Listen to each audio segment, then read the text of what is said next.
va parler d'un dernier point, parce que c'est le seul point qui nous différencie aussi des candidats, c'est que nous on parle de la dette toxique.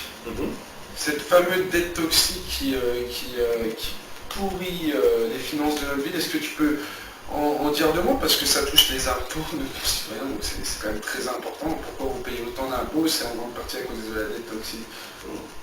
Alors, pour ce qui est des emprunts toxiques de la ville, donc on a travaillé avec le collectif pour un audit de la dette, qui nous a apporté beaucoup d'éléments sur comment bien distinguer les emprunts toxiques, leur genèse, comment ils sont arrivés sur Moulins, concrètement, et puis comment en sortir. Donc on sait aujourd'hui qu'il y a près de 20 millions d'euros, 25 millions d'euros même je crois, d'emprunts toxiques sur la ville, qu'ils sont loin d'être remboursés parce que pour l'instant ils courent jusqu'à 2031, 2032, 2033. Avec des taux qui sont assez élevés puisque au jour d'aujourd'hui, chaque année dans le budget de la ville, il y a un petit peu plus d'1 million d'euros qui part juste au titre des intérêts de ces emprunts, juste des intérêts. C'est énorme. 1 million d'euros, c'est le budget de la politique de la ville sur Moulins, donc de toutes les actions qu'on fait dans le cadre de la politique de la ville. Donc c'est quand même assez énorme.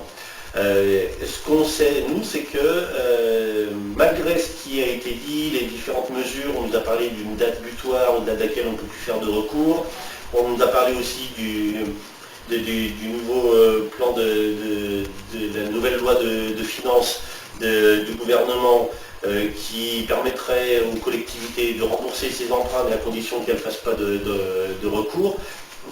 Nous, on se dit qu'il y a encore la possibilité de faire des recours parce que ces emprunts ont été souscrits sans que la commune ait les compétences pour bien comprendre et négocier ces emprunts. Et puis aussi parce qu'il y en a un notamment qui a été fait en basant sur un indice qui s'appelle l'Euribor. Alors je ne vais pas rentrer dans les détails de ce que c'est, mais ce qu'on sait c'est que c'est un indice qui est volontairement falsifié par les banques à la baisse. Donc en fait il est beaucoup plus haut que ce qui a été indiqué sur le contrat, sur l'emprunt. Donc c'est deux points sur lesquels on peut attaquer pour ne plus devoir pouvoir renégocier ces emprunts à des taux qui soient acceptables et qui ne pourrissent pas le budget de la ville.